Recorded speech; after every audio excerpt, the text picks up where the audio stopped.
I want to talk, but I can't because I'm so upset. I even gave myself hives from speaking. I'm so upset, but 22 years ago tonight, nearly 3,000 people spent their last night with their families, with their friends.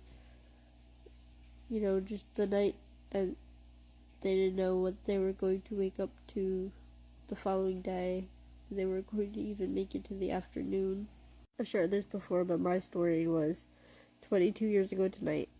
I came home from school, and my dad came home from work. He had off on 9/11. My family had our dinner the last night we had dinner together as a family. My mom made steak and baked potatoes. We had dinner, and after dinner, my parents pushed all the furniture from the dining room and the living room out to the sides, and they were dancing through the rooms to Irish music, and they're having a good time. And then the phone rang. My mom picked up the phone. It was the firehouse calling, telling my mom that they had overtime for my dad for the next morning, which was 9/11. My dad had 2 weeks to go to retire, and he was just building up his pension before retirement.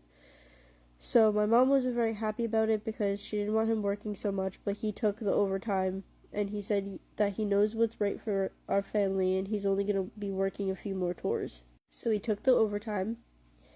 That night, he was reading to me a few pages out of the book that he was reading to me at the time, and I fell asleep next to him. And then the next morning is the morning that I woke up to the worst day of my entire life. I'll just add in that morning also. Usually I was still sleeping when he got up for work, and then I would get up for school a little while later.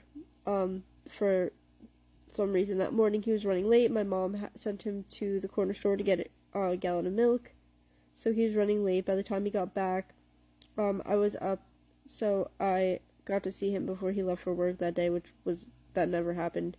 I was on my stoop, and I hugged and kissed my dad goodbye, and he walked to the gate, and then he turned around, and he looked at my mom and I again, and he came back, and he hugged and kissed us both again goodbye, and then he left. He got in his van, he drove up the block, we were waving to him, saying goodbye, and that was the last time I've ever seen him.